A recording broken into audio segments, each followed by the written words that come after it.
I'll be honest with you. Yeah. Okay?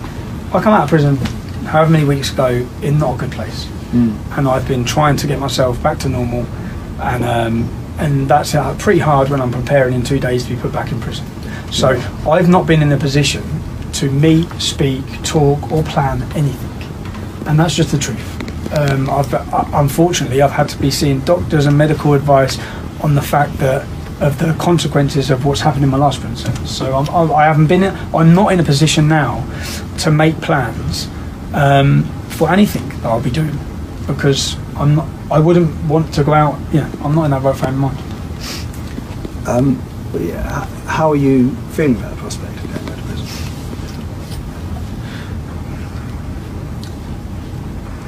I think that I'm going to stand on my convictions, and I'm going to express that this is a fact again.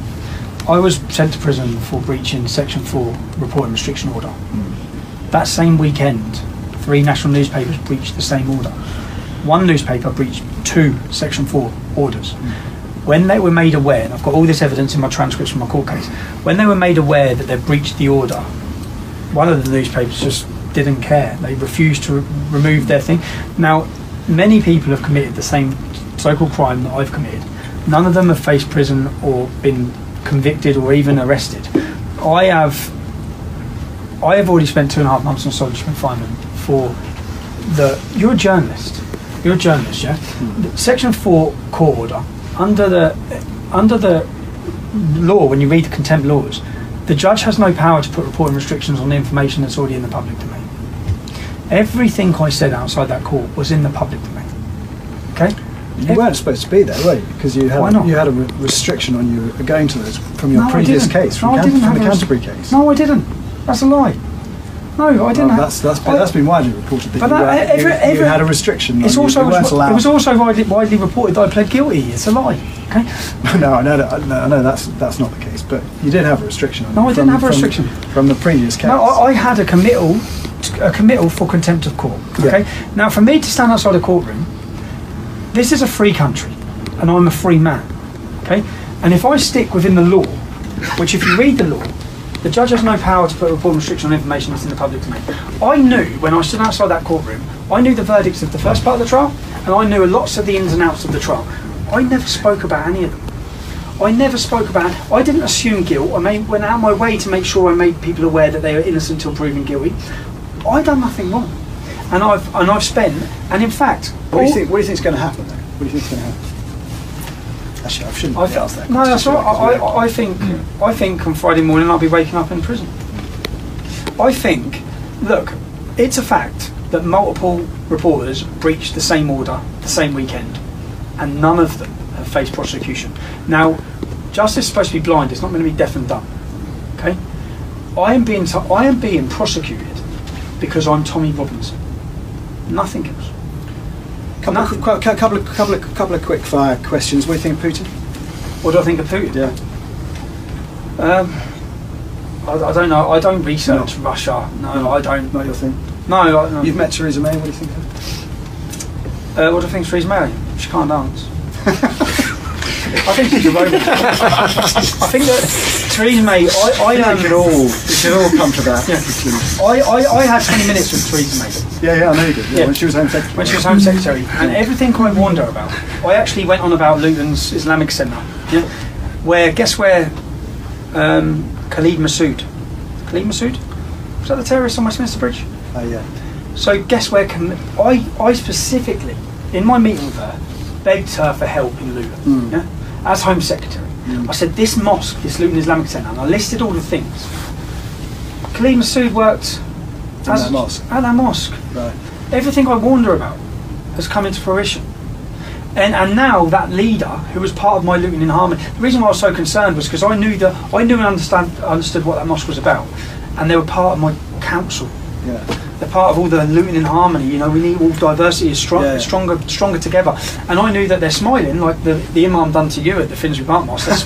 They're smiling and shake your hand the whole time they're working against it. Have you ever met Abu Hamza or Omar Bakri or any of these guys? No, so their head office was in my hometown. Yeah. So Omar Bakri, all of them were positioned in my hometown before I knew what Islam was. They were promoting hate. Many of them, it's like many of their, even Saif al-Islam, Saif al-Islam, who's one of the main leaders. He's getting out of jail soon. Anjem Choudhury's about to be released from prison. Yeah. How? We're at war, whether you like it or not. If our security services didn't prevent the bombings, then every single month last year, something would have been blown up, football stadiums, shopping centres. Now, we're at war. The sooner we accept we're at war, and these men who are promoting the war against us. But that's why you've got to not accept the interpretation that they have of the Quran. I mean, I've met Omar Bakri. I interviewed him in Beirut, and he's a very, very different character to the guy who runs Finsbury Park Mosque. I can tell you that. Very different. And his interpretation of the Quran is hateful. No, Omar Bakri is obvious. It seeps out of every pore. But then you have some that do it behind a smoke screen. Yeah, some that like, for example, Qadir Bask. Up until now, he's been exposed. Khalid Massoud's working man. Now he's been exposed. Before he was exposed, he stood on my local TV all the time, smiling, saying, "Oh, come and have coffee with us." And the whole time he's promoting pure intolerance and hatred.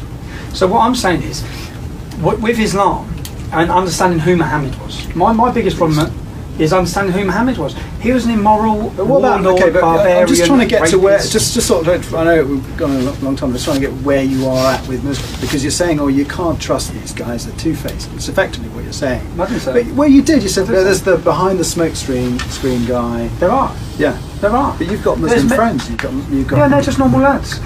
Look, sure.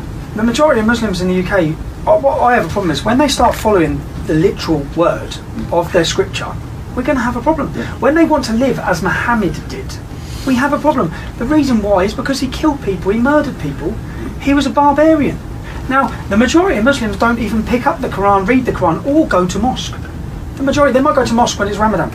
That's the majority. Yeah? That's the majority. What I'm saying is I do have a problem, and I think that we should all be aware of the intolerance, the violence, and the hatred that comes from the scripture of Islam. And we must be aware of it. There's 1400 years of history we can look at that has seen complete war. Well, we've sparred on that already. Andy, is there anything else you think we need to cover? No, I'm perfectly happy. Yeah? Yeah. Thank you very much for coming in. Thank you. I'm soaking.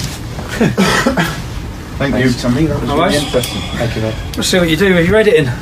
Well, we didn't throw you any clips or anything, did we? Jason? No, you just put the clips in your show, wouldn't you? Oh yeah, sure. You'll edit the clips in. Well, or is that just going to be an interview, or are you going to put all clips in? We'll definitely use the stuff of you coming out of prison. Yeah. Give me 2 minutes. Not many clips, just many in the interview. How many minutes for that? Oh, about an hour.